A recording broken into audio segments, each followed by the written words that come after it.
Now let's deal with Freundlich adsorption isotherm. Now the equation is x over m. We already know what is x and m is equal to kp raised to 1 over n, where n has to be greater than 1. So what is P? P is equilibrium pressure, where it reaches equilibrium, right? What do I mean by equilibrium pressure? Equilibrium pressure is at that pressure when there is no more adsorption. So P is equilibrium pressure. K and N are constants. Depends on nature of adsorbate and adsorbent and temperature. Alright, so constant depending on adsorbent, adsorbate and temperature. Fine. Now what we do is we do log of this. On doing log, this is x over m is equal to log of whatever it is. Log x over m, we keep it as it is. Whereas here what we do, we know whenever if we take log inside, the multiplication part gets converted to addition. So log k plus, and the power which is there becomes the multiple. So 1 over n log p. N comes there, log p. So multiplication got converted to positive, and this which was there became the multiplicand. Alright, so and on seeing this, don't we feel that it is analogic to y is equal to mx plus c? Alright, and if it is y is equal to mx plus c, see why I say mx, because see this is variable, right? So log p, and k is a constant. Alright, so and this could be m, so this would take the form of m, this would be x-axis, and this would be constant, and this would be y.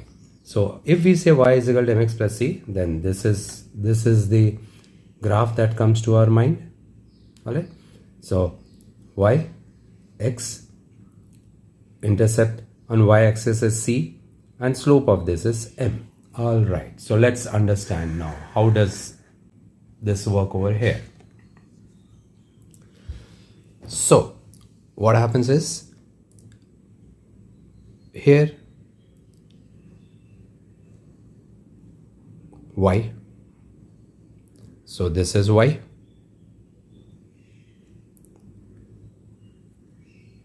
x, so log p is x,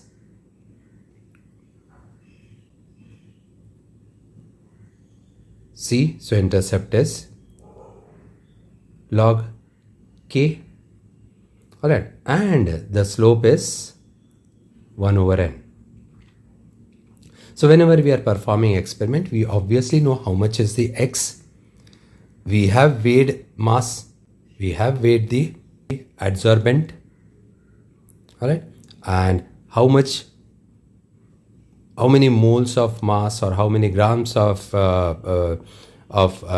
adsorbate that we are supplying, we know that. So this is okay, we know this while performing an experiment.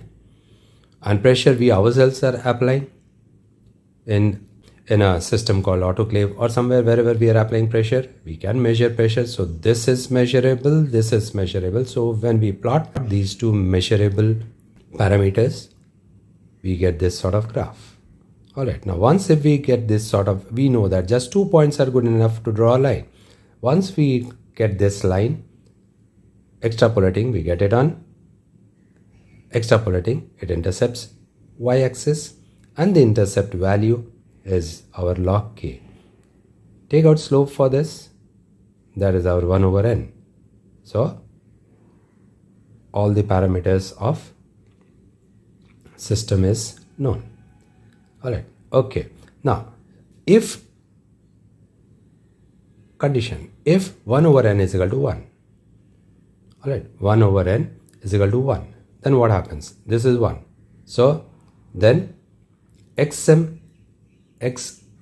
over m is equal to kp 1 over n. So what do we gather from here? So x over m is directly proportional to pressure. Alright, so what does that mean? That the material would be adsorbate, would be adsorbed on the surface of adsorbent depending on pressure. Alright, so this is what it is. So x over m would keep on increasing with pressure, and obviously it would reach an equilibrium where either a layer or two layers have formed on the surface of adsorbent. It would take no more. Alright, so this is what is the graph that we normally see when we plot x over m versus pressure. Alright, and obviously it's an isotherm because it's carried out at a particular temperature. Okay.